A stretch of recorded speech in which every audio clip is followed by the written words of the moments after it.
اس نے جانا ہی جانا ہے 27ویں شب رمضان کے اس عظیم الشان اجتماع میں، جس میں نہ جانے کتنوں کی تقدیریں بدل جاتی ہیں۔ ہو سکتا ہے کہ یہ بھی نمازی تو ہے اور مستقل تہجد گزار بننے والا ہو سکتا ہے کہ یہ بہت سارے ان احکام سے ناواقف ہے، اس اجتماع کی برکت سے یہ ان احکام سے واقف ہو جائے یا اس کو سیکھنے کا جذبہ مل جائے، اور عبادت میں جو اس کی خامیاں ہیں کہ اس کو تو نماز بھی صحیح پڑھنے نہیں آتی، تو یہ وہاں جا کر اس کو نمازیں سیکھنے کا جذبہ مل جائے کہ چلو بھائی مدنی قافلے میں سفر کرتے ہیں تاکہ مجھے نماز میری درست ہو جائے، میرا وضو درست ہو جائے، میری قراءت درست ہو جائے، تو یہ ان کاموں میں لگ پڑے گا۔ تو اس لیے نفس اس کو مشورہ دے گا، ایسوں کو بہتوں کو مشورہ دیا ہوگا کہ تو اجتماع میں مت جانا، وہاں بہت بھیڑ ہوگی، دیر بہت لگ جائے گی، پتہ نہیں گرمی لگے گی، بجلی چلی جائے گی، کیا ہوگا، وضو کے لیے ہو سکتا ہے پانی ختم ہو جائے، رش ہوگا، پتہ نہیں سحری بھی کروائیں گے یا نہیں کروائیں گے لوگ، پھر اتنی دور جانا اور آنا، چھوڑ یار اپنے محلے کی مسجد میں اپنے آج رات بھر نوافل پڑھتے ہیں۔ تو رات بھر نوافل پڑھنا یقیناً ثواب کا کام ہے، لیکن وہ انفرادی عبادت ہے، اور اس وقت جو آپ کر رہے ہیں وہ اجتماعی عبادت ہے۔ اور بزرگان دین رحمہم اللہ کا قول موجود ہے کہ جہاں 40 مومن جمع ہوتے ہیں ان میں ایک ولی ضرور ہوتا ہے۔ تو یہ اجتماعی دعوت ہے۔ نفل پڑھنے میں ثواب بے شک ملے گا جبکہ درست پڑھے، لیکن علم حاصل نہیں ہوگا۔ یہاں علم حاصل ہو رہا ہے، اس لیے نفس نے ہو سکتا ہے کہ آپ کو بھی یہ مشورہ دی اور آپ ہاتھ جھٹک کے اس کا آ گئے ہوں کہ نہیں میں تو اجتماع میں چلتا ہوں کہ وہاں مجھے کچھ سیکھنے کو ملے گا، اچھی صحبت ملے گی، اولیاء کرام کی برکتیں ملیں گی، نہ جانے میرے قریب جو بیٹھا ہوا ہے یہ ولایت کے کس درجے پر پہنچا ہوا اور اس کی برکت سے دین و دنیا کے میرے مسائل حل ہو جائیں۔ پتہ تو نہیں چلتا نا، اپنے پاس ایک میلے کچیلے کپڑے میں بیٹھا ہوا ہے، کیا پتا وہ کون ہے کیا ہے، ہم تو جانتے نہیں سب کو۔ این ممکن ہے کہ یہ کوئی ولی اللہ ہو سکتا ہے یہ کوئی عبدال ہو، قطب ہو، کون ہو، یہ تو خاص رات ہے، اس میں تو اللہ کی رحمتوں کی چھما چھم بارشیں ہوتی ہیں۔ تو بہرحال نفس جو ہے میرے میٹھے میٹھے اسلامی بھائیوں، یہ برائی میں ڈالنے میں ناکام ہوتا، اپنے آپ کو محسوس کرتا ہے تو پھر بڑی نیکی سے روکتا ہے اور چھوٹی یعنی کم اجر والی نیکی کی طرف اس کو ڈالتا ہے۔ اسی طرح مثلا اعتکاف میں علم دین سیکھنے سکھانے کے حلقے ہوتے ہیں کہ اس وقت تبلیغ قرآن و سنت کی عالمگیر غیر سیاسی تحریک دعوت اسلامی کے عالمی مدنی مرکز میں نہ جانے کتنے اسلامی بھائی معتکف ہیں، بے شمار اسلامی بھائی معتکف ہیں، اور ان کی ماشاءاللہ علمی طور پر تربیت بھی ہوتی ہے۔ یہاں علم دین کے وہ حلقے لگتے ہیں کہ زندگی میں نہ کبھی دیکھے ہوں گے، نہ سارا سال شاید دیکھنے کو ملیں گے۔ الحمدللہ علم دین سیکھنے سکھانے کا اتنا انتظام ہے ان 10 دنوں میں فیضان مدینہ میں، تو یہ ایک بہت بڑی نیکی ہے جس کی فضیلت میں نے علم دین کی فضیلت تو عرض کر دی۔ لیکن کچھ نہ کچھ ایسے ضرور ہیں یا ہوتے ہیں ان میں کہ جن کو نفس دیکھتا ہے کہ یار یہ اگر ان میں علم دین میں لگ گیا تو یہ تو داڑھی بھی بڑھا لے گا، ان لوگوں کی طرح امامہ بھی سجا لے گا، ان لوگوں کی طرح مدنی قافلوں کا مسافر بن جائے گا، میرے تو لالے پڑ جائیں گے، مجھے تو یہ مار کے چھوڑے گا۔ اس کا نفس امارہ کہیں نفس مطمئنہ بن جائے گا، مجھے مار چھوڑے گا تو اس کو پڑھاؤ نفلیں، علم دین کے جو ہی حلقے شروع ہوں اس کو نفلوں میں لگا دو، اس کو تلاوت کی ترغیب دو کہ اللہ کی کتاب پڑھنے سے کون سا افضل کام ہے۔ یہ مسائل تو اپنے کتابوں میں پڑھ لیں گے بعد میں، نہ بعد میں تو پڑھنے نہیں دے گا، اور ہر مسئلہ پڑھ کر سمجھنا مشکل ہے، صحبت اپنی جگہ پر ہے، اور کوئی سمجھانے والا ہو تو سبحان اللہ، تو سمجھانے کی تو شان ہی کچھ اور ہے۔ تو اس طرح یہ نفس جو ہے نا ہمیں برائی میں ہی لگائے گا، نیکیاں بھی کروائے گا، تو یہ دیکھے گا اس کو اگر پورا نقصان نہیں پہنچا سکتے تو اس کو نفع میں نقصان پہنچا۔ اب یہ کیسے پتا چلے کہ میرے سامنے 2 نیکیاں ہیں، اس نیکی کو اختیار کروں کہ اس نیکی کو اختیار کروں، دونوں تو میں کر نہیں سکوں گا۔ اس وقت آدمی کنفیوز ہو جاتا ہے کہ اب مجھے فیصلہ کیا کرنا چاہیے۔ تو بزرگان دین نے بڑی پیاری اور حکمت بھری بلکہ حکمت بھرا مدنی پھول ہم کو دے دیا۔ وہ پھول اگر آپ کے پاس قلم ہو تو لکھ لیجئے، قلم نہیں ہے تو اپنے ذہن میں ٹیپ کر لیجئے، آپ کو ہر عمل میں انشاءاللہ یہ مدنی پھول کام آتا رہے گا۔ اور وہ مدنی پھول یہ ہے کہ جب تیرے سامنے 2 نیکیاں ہوں کہ میں یہ نیکی کروں یا یہ نیکی کروں، تو جو نیکی تجھے اپنے لیے دشوار محسوس ہو اس کو اختیار کر لے۔ سبحان اللہ، کتنی پیاری بات کہہ دی کہ جو نیکی دشوار لگتی ہے بس اس کو اختیار کر لو کہ یہ اب بڑی نیکی ہے. اور یہ تو احادیث میں بھی وارد ہوا ہے کہ افضل عبادت وہ ہے جو نفس پر گراں گزرے. اسی طرح ایک بزرگ کا قول بھی ہے کہ جو عمل دنیا میں دشوار ہوگا وہ قیامت کے روز میزان عمل میں اتنا ہی وزن دار ہوگا. تو اس لیے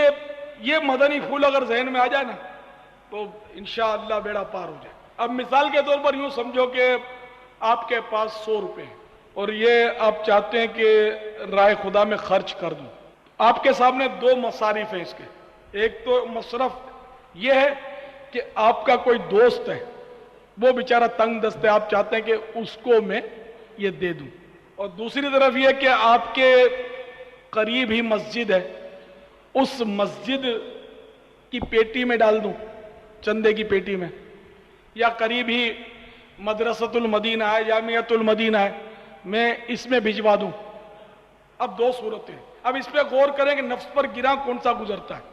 تو شاید آپ کے نفس پر گراں گزرے گا مدرسے کے چندے کی پیٹی میں ڈالنا، کہ آپ چندے کی پیٹی میں ڈالو گے تو کوئی دیکھے گا نہیں، آپ کا نام بھی نہیں ہوگا، کسی کو پتہ بھی نہیں چلے گا، کوئی پیٹ بھی نہیں ٹھوکے گا، آپ کی تعریف بھی نہیں کرے گا. دوست کو دینے میں کم از کم نفس یہ آپ کو ضرور مشورہ دے گا کہ یار اس کو تیرے سے محبت بڑھ جائے گی، دوستی پکی ہو جائے گی، اس کا دل خوش ہو جائے گا اور یہ تیرا اور وفادار بن جائے گا، چلو یار اس کو دے دیتے. تو یہ شیطان یہ نفس کا وار ہے. تو اب چونکہ گراں گزر رہا ہے چندے کی پیٹی میں چپکے سے ڈالنا، تو اب چندے کی پیٹی میں چپکے سے ڈال دیجئے، یہ آپ کے لیے بڑی نیکی ہے. اور دوست کو دینے میں یہ چھوٹی نیکی ہے. اور اگر نعوذ باللہ یہ نیت ہے آپ کی کہ اس کو مجھ سے محبت ہو جائے گی اور میرے کام کر دیا کرے گا، اب تو دنیاوی مفاد بھی سامنے آ گیا. تو چندے کی پیٹی میں ڈالنے میں مفاد ہی نہیں ہے، مدرسے میں بھیجنے میں مفاد یا مسجد میں پیش کرنے میں مفاد اس صورت میں نہیں ہے کہ چپکے سے کس نے دیا یہ نہ پتا چلے. آپ اپنے نام پر رسید پڑھواؤ گے یا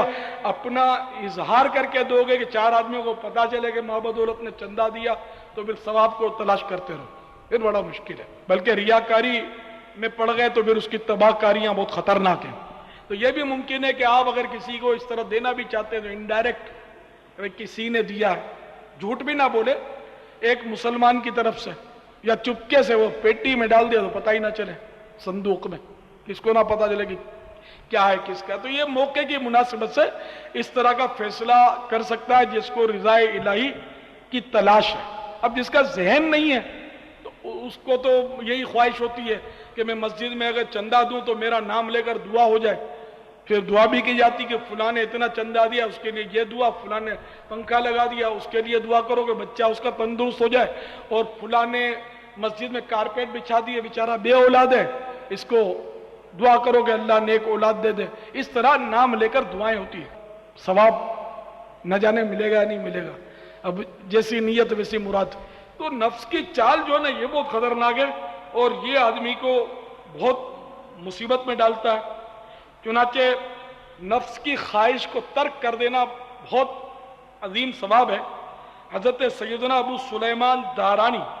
قدس سرہ نورانی فرماتے ہیں نفس کی خواہشوں میں سے ایک خواہش کو ترک کر دینا دل کے لیے 1 سال کے روزوں اور سال بھر کی راتوں کے قیام سے بھی زیادہ فائدے مند ہے.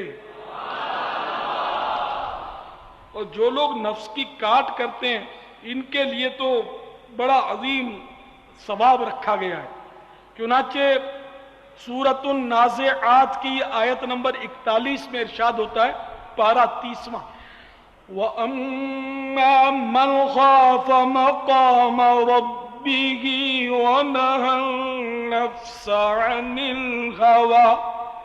فَإِنَّ الْجَنَّةَ هِيَ الْمَأْوَىٰ. میرے آقا نعمت امام اہل سنت عظیم البرکت عظیم المرتبت پروانہ شمع رسالت مجدد دین و ملت مولانا شاہ احمد رضا خان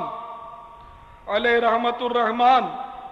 اپنے شہرۂ آفاق ترجمہ قرآن کنز الایمان میں اس کا ترجمہ کچھ یوں کرتے ہیں، اور جو اپنے رب کے حضور کھڑے ہونے سے ڈرا اور نفس کو خواہش سے روکا تو بے شک جنت ہی ٹھکانہ ہے۔ کسی نے فارسی شاعر نے بڑی پیاری بات کہی، اگر لذت ترک لذت بدانی، اگر لذت ترک لذت بدانی دیگر لذت نفس لذت نہ خانی، یعنی اگر تو لذتوں کو چھوڑنے کی لذت جان لے تو پھر نفس کی لذت کو کبھی لذت نہ جانے، کہ نفس تو لذائذ کی طرف آدمی کو مائل کرتا ہی رہتا ہے، اس کا تو دھندا ہی یہی ہے کہ اس نے یا تو برائیوں میں ڈالنا ہے یا پھر اگر برائی میں نہیں پڑتا تو مباح کاموں میں مبتلا کرنا ہے۔ مباح کام بھی جو ہے نا، یہ بارہا ایسا ہوتا ہے کہ مباح کے بعد جو ہے نا وہ لائن کلیئر ہوتی ہے اور بندہ جو ہے وہ ناجائز کاموں میں پڑتا ہے۔ جیسے کہ حجت الاسلام امام محمد غزالی علیہ رحمت اللہ الوالی فرماتے ہیں کہ اپنی آنکھوں کو مباح نظاروں سے بچاؤ، یعنی سینری جو دیکھتے ہیں نا اپنے، یہ پہاڑ اور خوشنما باغات یا جو بھی خوبصورت عمارت ہے، خوبصورت گاڑیاں ہیں، ادھر ادھر ہم دیکھتے ہیں، رونقیں، ڈیکوریشن، سجاوٹیں،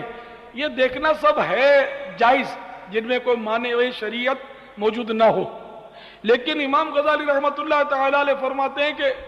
ان شو پیسز کو اور ان سجاوٹوں کو اور ان ڈیکوریشن کو بھی مت دیکھو، کیونکہ یہ ہیں اگرچہ مباح، دیکھنا جائز ہے، لیکن ان کو دیکھنے کی جب آنکھوں کو عادت ڈلواؤ گے تو آہستہ آہستہ یہ پھر حرام دیکھنے کی طرف مائل ہوں گی، تو پہلے سے ہی اس کا راستہ ہی بند کر دو۔ تو میرے میٹھے میٹھے آقا مدینے والے مصطفیٰ صلی اللہ تعالی علیہ وآلہ وسلم کی اکثر حیا سے نگاہیں جھکی رہتی تھی، اور میرے آقا صلی اللہ تعالی علیہ وآلہ وسلم نے بلا مقصد کبھی کسی طرف دیکھا ہی نہیں، نہ بلا ضرورت کوئی لفظ زبان حق کے ترجمان سے ادا کیا، آپ کا ہر سانس اللہ کی عبادت میں ہی گزرا، کوئی وقت فالتو گزرا ہی نہیں۔ تو اب یہ خیر یہ میں نے آپ کو مثال دی، آج تو ہم سب کے گھروں میں سجاوٹیں ہیں، ڈرائنگ روم ہمارا زیادہ سجا ہوا ہوتا ہے مہمانوں کو دکھانے کے لیے، گھر میں وہ جو بھی ہمارے فرنیچر والا نظام ہو، الٹی سیدھی چیزیں پڑی ہوں، بے ترتیب میلے کچیلے کپڑوں کے ڈھیر لگے ہوں، دھول چڑھی ہو، لیکن جو ہمارا ڈرائنگ روم ہے مہمانوں کو بٹھانے کا، اس میں شوکیس لگا ہوا ہے، اس میں شو پیسز لگے ہوئے ہیں، کارپیٹ بھی بچھا ہوا ہے،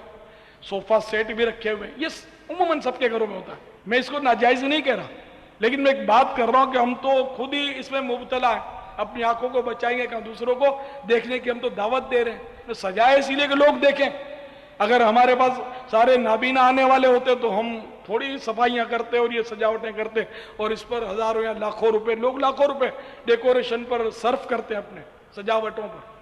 صرف دکھانے کے لیے لوگوں کو۔ دنیاوی طور پر پڑھا لکھا ہے تو اپنی انگلش کتابیں، بڑی بڑی بکس، اب پتہ نہیں اس کو نام بھی پڑھنا آتا ہے کہ نہیں آتا، لیکن وہ بڑی بڑی بکس کا بھی ایک شوکیس رکھتا ہے تاکہ لوگ بولیں کہ یار یہ تو بہت پڑھا لکھا ہے، واہ یار اتنی بڑی بڑی کتابیں رکھی اس نے، حالانکہ یہ کتابیں صرف دکھانے کی ہیں، پڑھنا اس نے نہیں ہے۔ یا اگر مذہبی ذہن کا ہے تو بڑی بڑی مذہبی کتابیں رکھے گا، دو چار عربی کتابیں بھی رکھ دے گا، حالانکہ عربی کے عین سے بھی واقف نہیں ہے، نہ یہ کتابیں کبھی کھول کر اس نے دیکھی ہیں، مگر وہ کتاب میں یہ سجا کر یہاں رکھے گا ڈرائنگ روم میں، تاکہ مہمان اور آنے جانے والے لوگ دیکھیں کہ بھئی بڑا علم دین سے محبت کرنے والا نیک آدمی ہے، اور کیسی کیسی کتابیں رکھی اس نے، بزرگوں کی، علماء کرام کی، سبحان اللہ۔ حالانکہ شاید کتاب بندہ پڑھتا ہوگا بیڈ روم میں اپنے، تو اس مناسبت سے تو یہی لگتا ہے کہ اس کو، ان کتابوں کو اس کے بیڈ روم میں ہونا چاہیے تھا۔ ڈرائنگ روم میں رکھنے کا آخر مقصد کیا؟ لوگوں کو دکھا کر آپ کیا لینا چاہتے ہو؟ نہ ہو کارگر نفس کے مجھ پہ حیلے، یا اللہ نہ ہو کارگر نفس کے مجھ پہ حیلے، نہ ہو کارگر نفس کے مجھ پہ حیلے، کرم یا الہی نبی کے وسیلے، کرم یا الہی نبی کے وسیلے۔ میرے آقا اعلی حضرت امام اہل سنت مولانا شاہ احمد رضا خان علیہ رحمت الرحمن بھی نفس اور یعنی